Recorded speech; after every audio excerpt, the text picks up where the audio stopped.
sign of a head coach waving the white flag to me. And he's able to get it across the 20 to the 25-yard line. And out now comes Jacksonville as they get ready to go. And that recipe on their last drive that resulted in a touchdown looked pretty good, so they'll be hoping to do that once more. And it takes me back to when we sat with the offensive coordinator and the head coach. They felt pretty good about their game plan and thought there were some holes in the defense, and they exploited them the last time out. Let's see if they can come back and put together a similar drive. And we'll see if they can do just that. CD, wanted to get your thoughts just on the landscape of the offseason for each of these teams. Super Bowl in the rearview mirror, but so much going on. People look at the draft a lot, but there's a lot more that goes into the offseason for these front offices, is there not? It certainly is, and then even before we get to the draft, you start with the combine. You know, that's held in Indianapolis every year, and you have about 350 of the top prospects coming together to get their physicals and interviews and on-field performance, and all that will get evaluated along with their game tape.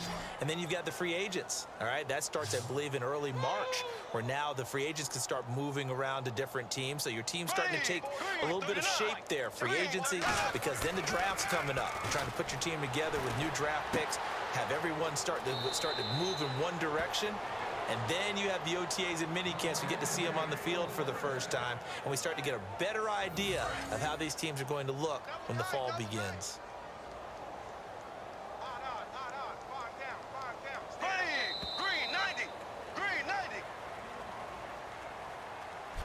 And we return, welcoming you back to Minneapolis. And this is a blowout so far as we get set for the fourth quarter. A very one-sided affair. They come out with one back and three tight ends. They go play action here on first down. Got his man, it's caught. Touchdown, Jaguars. Allen Robinson there to make the grab. And the Jaguars continue to roll. And, my friend, I think it's safe to say that this game is pretty much deceased at this point. It's taken a knee, so to speak. It is definitely this victory formation. Take the snap, take the knee, call it a night, you know, call it a game, call it whatever. I agree with you totally. I don't think there's much left to get except for those who want to run up the score. I knew this was over about a minute ago when you took your stat sheet and just flipped it over your shoulder in the trash can. Yeah, that's similar to the guys cutting tape off right before the game's over. We know this thing's done. And after the touchdown, here's Myers to boot it away. That's fielded in the end zone. And they'll put up the stop sign there as his guys will get it at the 25. Now the Minnesota offense set to take over again. And last time able to get 3. It's not what they wanted. They wanted 6, but they got at least something. They mustered something out of the drive. They'll take it. I like the way you've described it. Not ideal, but they'll take it. Anything to put some points on the board. But this time on offense, they don't even want to see the field goal kicker trot on the field. They want that ball in the end zone. Yeah, they'll be going for 6. Offense looking to avoid a 3rd and long. It's 2nd and 10.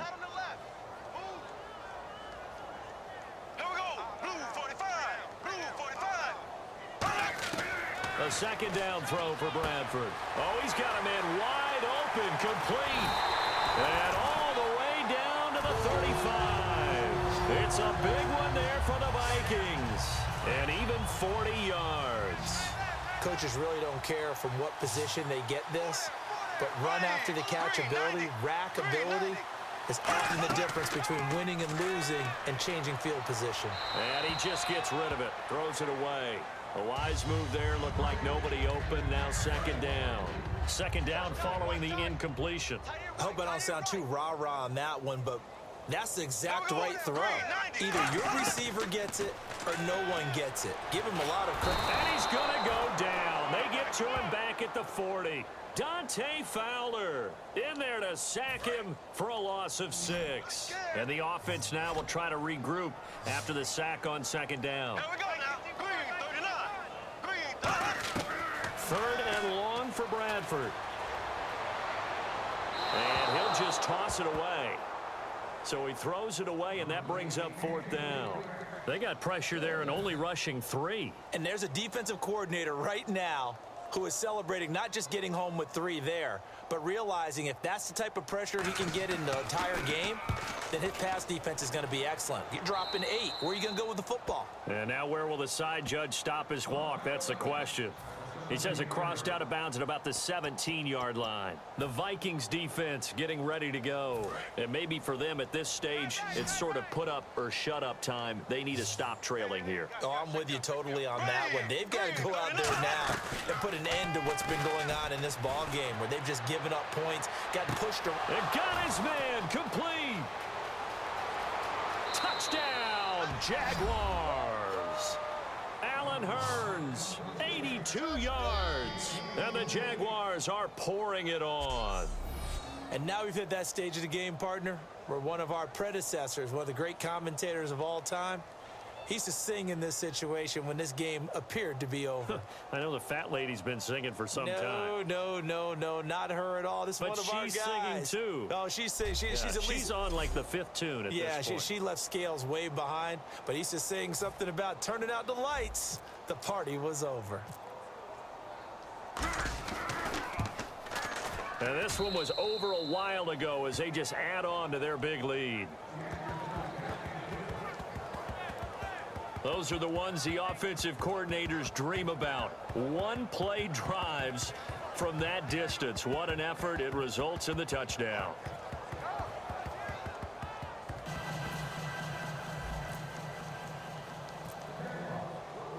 And after the touchdown, here's Myers to boot it away. This is taken about 7 yards deep. And he'll elect not to return this one, so they'll bring it out to the 25 on the touchback. Now the Vikings offense works their way back onto the field. And down on the scoreboard, certainly needing to avoid what happened on the last drive, punting the football. Sense of urgency has to take over for them here. They know the score. They know the situation. And by the way, the punter no longer exists for their offense. That's how they have to treat this drive. They need points. Big time. That throw good for 4. It's second down.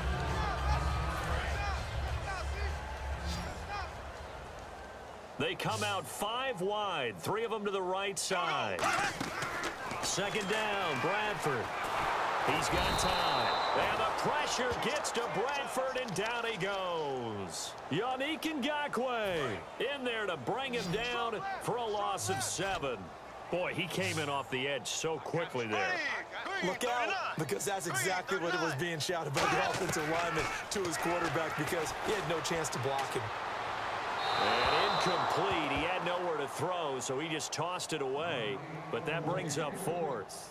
It looked like he might have had a window there, but the rhythm was just a little bit off. Certainly was, because everything that has to come together to get a pass completed, yeah, you're right. The sync just wasn't there.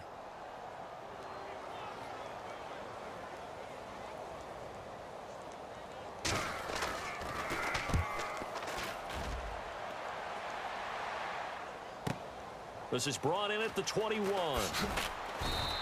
12 yards on the return that time, and we have reached the 2-minute warning.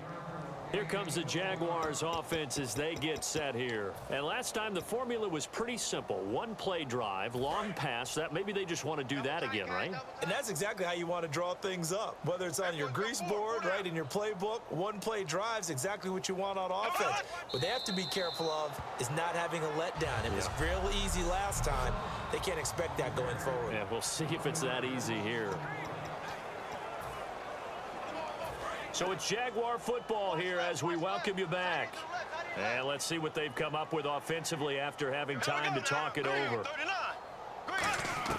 On second down, here's Bortles. Lee's got it over the middle. Oh, he faked it with a juke. Now he's got some room. Past the 20.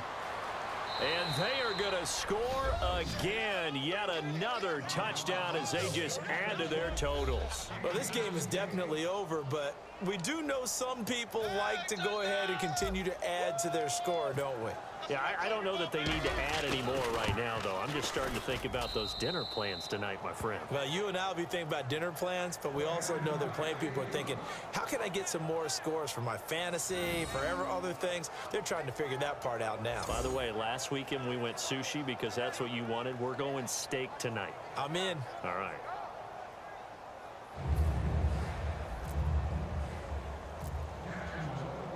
And after the touchdown, here's Myers to boot it away. That'll be taken in the end zone. And he'll elect not to return this one, so they'll bring it out to the 25 on the touchback. And now out comes Minnesota. They are just obviously getting shellacked here in this one, Charles. What's the message if you're a coach for this final drive in a lopsided game like this? For a lot of coaches, be honest. Don't forget today. Don't forget what has happened out here. Yeah, use that as ammo going forward. Exactly. Take a great look at that scoreboard. Realize how poorly everything went for us today, coaching, playing, the whole deal.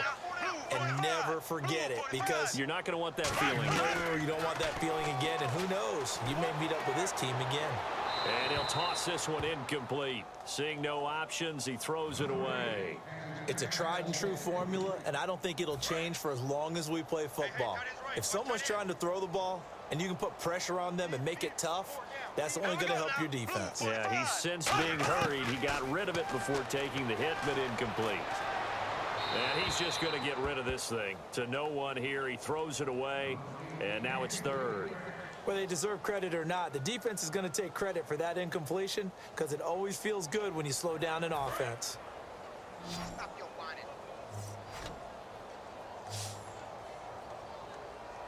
we go. Green 90. Green 90. On third down, Bradford. And that will be incomplete as well. Here's Jeff Locke now as he's on to punt for Minnesota.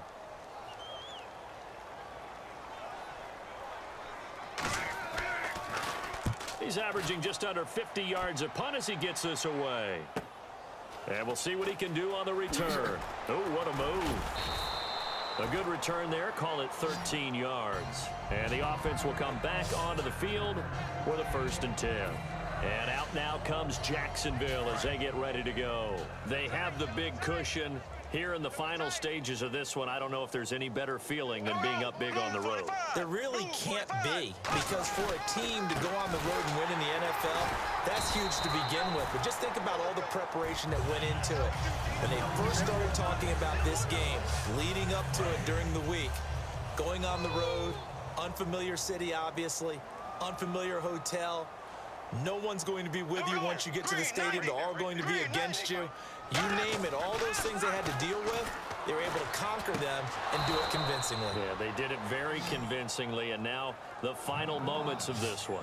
And that's how you throw for a whole heap of yards in a game. You get efforts like that from your receivers. How about him laying out for that catch? Yeah, excellent. Makes the quarterback look a whole lot better. Hey. 4 down, 4 down, 4 down. Here we go now. Green 39. Green 39. On first down, this is Ivory. And he's going to get this one down near the 45-yard line. Call it a gain of 4 on first, and that'll make it 2nd down. 6 yards to go here on 2nd down. Not a run that you're going to write home about, but still a good first down run. That's what an offense calls staying on schedule. 3 to 4 yards on first down, you're set up very well for the rest of the drive. Bortles going to throw here. And he's got his favorite target yet again. It's complete. 23 yards on the play. And on that last play there, he's over 400 yards passing now. You know what that generally means? Success. Yeah, that, and it means you really didn't miss opportunities. Usually very accurate. The ball's getting to the right place. Guys are making yardage after the catch to help you out that way. I mean, the whole team has picked it up. And don't forget, that means the offensive line has had to pass protect pretty well, too. Yeah, everyone dialed in.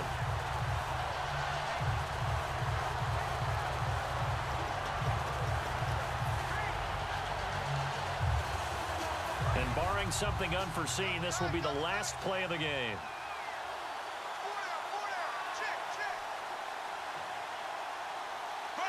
4 down. Defense still with 3 timeouts. We'll see if they want to use them here as the kneel down comes.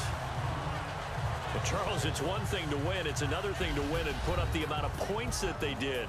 Boy, were they clicking on offense. They can't help but feel great about themselves, can they? I mean, what a game to put up that number of points, continually feel like they're moving the ball and things are working and clicking. They think that they can bottle this and carry it with them. And as an offensive coordinator, you just don't think you can do anything wrong. Whatever you call, run, pass, it's all going to work.